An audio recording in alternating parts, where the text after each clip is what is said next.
Kia ora, everybody. Welcome to this episode of the Binance Ask Me Anything series. Thanks for joining us.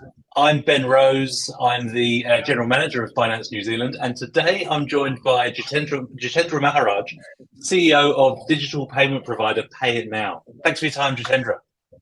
Well, thanks very much for having us today here, Ben. So look, the way we normally kick things off is by getting you to tell us a bit about your role and also how Pay It Now came to be. Right, so Pay It Now started about a year and a half, close to 2 years ago. My role at Pay It Now, along with my co-founder, was to start up the company. Craig Duffield was his name. He was handling more of the the operational side of the business, whereas I handled most of the development side of the business. Everything that was coded initially was done by me. Since then, we've obviously expanded our team a little bit to include more developers. Jim Thorpe, our CTO, very experienced guy, got app developers on board. My role has now become sort of like managing all the development that goes on, handling all the important updates, and basically support for all of our major important clients as well as everyone else. So tell me, what does Pay It Now do? So Pay It Now initially started as a way for online creators to reward their followers, their users. Very quickly, though, we realized that there was a gap in the market for payment providers.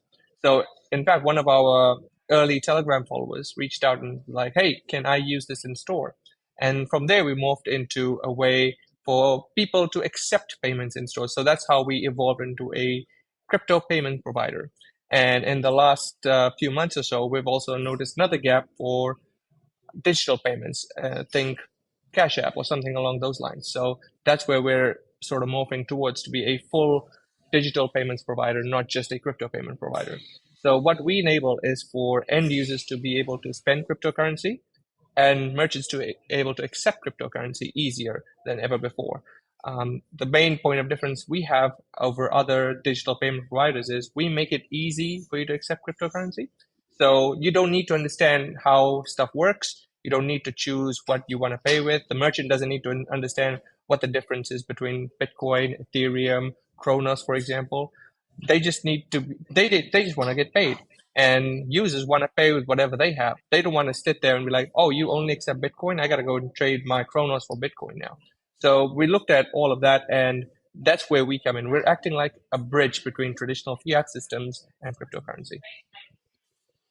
Okay, so look, crypto payments obviously a really fast developing space and one that at Binance we're really excited about. So we put some questions out on our social media channels, asking our users what they'd like to know about Pay It Now. So we got a load of great questions. So let's just jump into those. So the first question is, why do your users want to use crypto for payments in the first place? Why does anyone want to use cryptocurrency? It's all about being in charge of your own finances. I'll give you an example. Many credit card or banks can actually stop you from spending money where you want to. If you've ever tried to buy cryptocurrency, you'll probably realize that a bank will stop your transaction and say, "Hey, is that you making this transaction?" For safety, I get it. They want to protect you from being scammed, but at the same time, why do they get to decide where you spend your money? So the first part of the first aspect of cryptocurrency is being in charge of your own finances. You get to choose where you spend your money, and that's where people who have cryptocurrency, who've made gains in the last bull run, want to spend cryptocurrency, but they can't. The only way to do that would be first go to a centralized exchange, for example, like crypto.com or Binance. Unfortunately, Binance doesn't have a New Zealand card yet, do they? Unless memory. Not yet. Not yet, exactly. So they have to go to a centralized exchange that has a card, get one of the cards, and from experience, I can tell you it takes about a month or 2 months for the card to get to you. And then they have to convert that cryptocurrency, essentially sell it to the exchange, and then use it on their cards. So there's a long, arduous process about getting money back in your card so you can spend it. However, if you have a way to simply go out and spend Bitcoin day to day, you can keep it in that cryptocurrency and utilize the gains that you have made over the past year or past 2 years and then spend it directly. Okay, have you seen attitudes towards crypto payments change over the last few years? Over the last 6 months or so, I would say there's a lot of negativity surrounding Bitcoin, cryptocurrency in general. So the FTX crash, the Luna crash, they haven't done us any favors. So a lot of merchants are now hesitant about accepting crypto payments in general. That's one of the problems we solve at Paid now. We take the volatility out. You don't want to be the merchant who accepts Bitcoin for payments and then realize a day later that it's only worth 70% of what it was worth the previous day. So a lot of merchants are hesitant about accepting crypto payments directly, and a lot of users who have cryptocurrency want to spend it. So what we're seeing is this weird paradigm shift where people want to spend what they have, but they're unable to by traditional means. That's where we seem to want to step in and make that process as easy and simple as it can be. Not to mention the fact that a lot of negativity exists about how secure the whole process is. Can you keep your Bitcoin secure? Can you keep your Ethereum secure? How is my MetaMask getting hacked? Most of the time, it's not a hack; it's a compromise. You were social engineered into connecting to a malicious smart contract or something. But the general philosophy is still the same. People are a little afraid to utilize the system to its full potential, and merchants are hesitant about accepting it at the same time. We do have a lot of businesses who are now open to the idea because they just see it as another form of payment, and that's where we're carving out a niche right now. Everywhere where people just look at it and be like, okay, this is just another form of payment. I might get one payment a week, one payment a month. It doesn't matter as long as the option exists. It's no different to having WeChat Pay or AliChat Pay or one of those payment options available. It's just another payment option. So that's what we're seeing in the market in the past 6 months. And do you see retailers or users being prepared to spend crypto on larger items like cars, furniture, things like that, or is it more smaller items at the moment? Well, I can tell you for a fact, I bought my car using Bitcoin back in Amazing. 2019, though. So when the market, it's a simple, it's really simple. When the market is hot and people are making money, everyone wants to spend. In a crypto winter, people are less willing to part with their cryptocurrency. However, at the same time, when people are making small gains, even in winter time, you can see that they're willing to spend those gains. So someone could be investing, let's say, $1,000, and then 3 months later there's a slight bump and they've made $1,200. They'll be more willing to spend that and just continue using the service because it's just gains that they've made playing the market, no different to when people use the stock market to make gains. Okay, so you've spoken about the crypto winter. You guys are, you're a Web3 business in New Zealand and during a crypto winter. How have you seen the Web3 ecosystem here in New Zealand operating during that winter? What are some of your observations? Surprisingly, a lot of people are still doing the right thing and they're investing in the winter. So they're buying the dips, they're buying and investing in solid projects.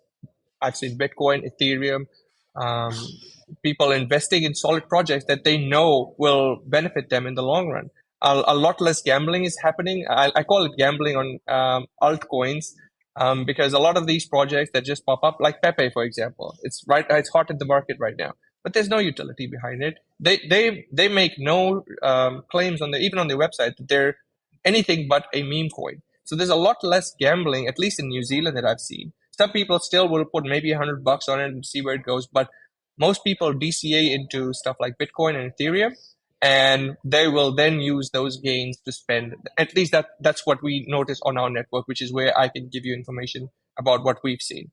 So from data that we've collected over the past, I think it's been nearly 2 years running the system now.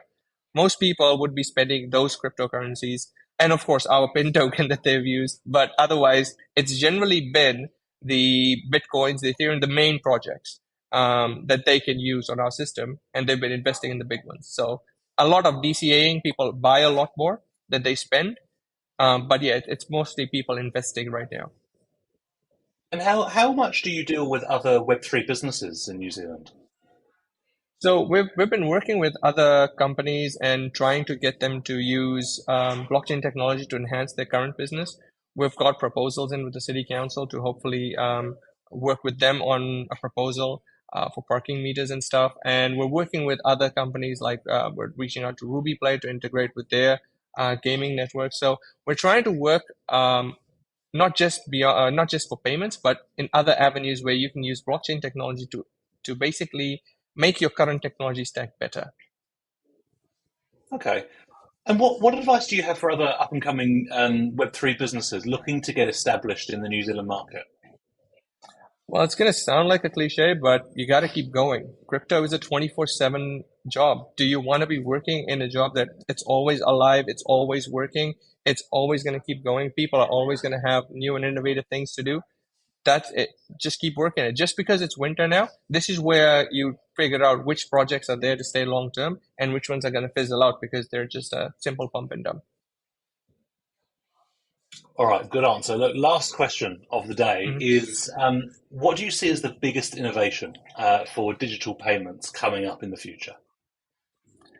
I think digital payments should follow Web3 philosophy, where you should be able to decide where you want to spend the money and not some large corporation. They shouldn't be able to block your transactions. They shouldn't be able to decide how you spend or where you spend. And they shouldn't have data that says this is where you spend money and this is what you've been doing. So they shouldn't be able to control your information on your behalf. So digital payments should be following the Web3 philosophy in general. The user controls the data, not a big giant corporation. Thank you so much, Jitendra. Really appreciate your time today. And that brings us to the end of the session.